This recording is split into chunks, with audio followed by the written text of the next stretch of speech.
Okay. Good afternoon, everyone here. The speech I'm doing today will be continuing off what I talked about last week. For those of you who hadn't, I'll link it in the video description below, a link to last week's video. Last week was on Venezuelan food, specifically arepas. To continue the theme, I'm going to be talking this week about los Llaneros venezolanos. The introduction here I have is basically divided into three parts. We'll be answering three questions. Who are they? Where are they located, and why are they important to learn about? We'll answer these three questions along the way. As for who they are, you can kind of see these images here. We have a lot of plainsmen, the Llaneros. The phrase literally translates to herdsmen. As you can see here, they have a lot of cows and cattle as they're ranching around. Plain view, you just might think, they might be Mexicans or something. You would think that, just at the appearance, but they're not, though. They're very similar, however.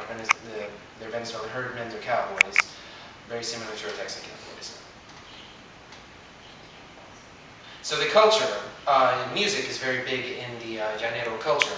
As we see here, typical Llanero music involves a harp, maracas, and a guitar-like instrument. It's not really much of a guitar, but more so like a ukulele called el cuatro. We have here a very famous singer who passed away last year, who was very well known for his cuatro playing.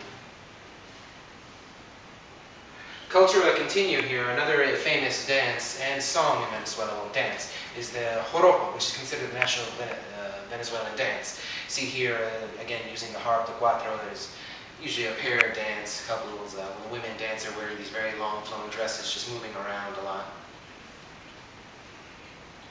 So a brief history about the Llanero people is the enlistment of the Llaneros was very crucial during the Venezuelan independence in 1811 from Spain. The founder of the country, Simón Bolívar, who basically is the equivalent, the Hispanic equivalent of George Washington, he had wanted to enlist the Llaneros to aid him in the fight against Spain.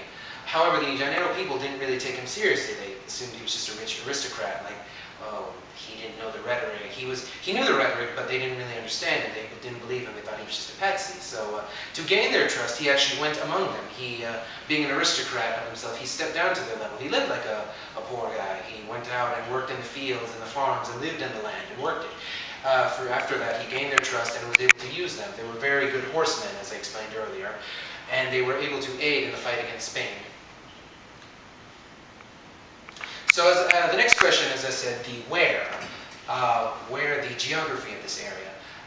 One quote I found from my research is that summarizes greatly is, in this region, there are only two seasons when life changes completely, rainy and dry season. I would know this about 10-15 years ago. I was there, and it can get certainly very humid and dry. The Llanos, the Venezuelan plains, are, as you can see, there's a lot of plain lands, there's a lot of wetlands, and a lot of marshes and all. And because of this geography, it has created a very distinct culture, the Venezuelan Llanos, as you said. As I was mentioning before, because it's very humid and hot, Venezuela is in South America, northeast of Colombia and right north of Brazil. Very hot, very humid country. We have here, this green patch of land here, is the extension of the Llanos, where it kind of bleeds in between Colombia and Venezuela. Here's just a more detailed map in the Venezuelan aspect. One thing I'd like to give everyone's attention, as you can see here, is we have here the Rio de Apure, the Apure River, and the Rio Orinoco. These are two very important rivers in the region that go through here. Right here in the middle of the map, San Fernando de Apure, the capital of this region specifically, is where my mother is from, and I've been there before. Right here, as I was mentioning before, that the two rivers are flowing right through the heartland of here. That goes back and gives the area its marshy region, and why it's very lush and fresh.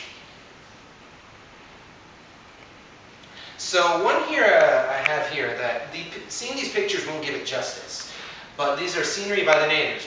As I said earlier, when we went about 10-15 years ago, my parents bought these picture frames. Seeing the pictures here doesn't do it justice if you could hold them in place and see everything there. You see these very vibrant colors. You can see here the frames are handmade actually by the native people. And the quality here, you can see it almost just looks as good as a photograph. However, everything here, it's natural. This is natural born talent they have. So, just here more scenery, more rivers, more sunsets and the colors. You can almost feel like you're there. And again, all this is naturally made. It's natural talent. This one here specifically is a hill or plateau referred to as a tupui there in the Grand Savannah Plains. So to wrap off in closing thoughts, why about all this? Well, it's a comparative studies. You want to basically broaden your perspectives. You want to be able to know more about people. As I said earlier, you would think, what do South American plainsmen have anything to do, with Americans or Texans? But as you said, despite their differences, their geographical differences, they are similar. You broaden your perspective. You have your Texan and our Llanero plainsman. They're more similar than different than you realize. The Llaneros are a rowdy, hard-working group of people who fully enhance their roots and are not ashamed of where they come from, and they will let you know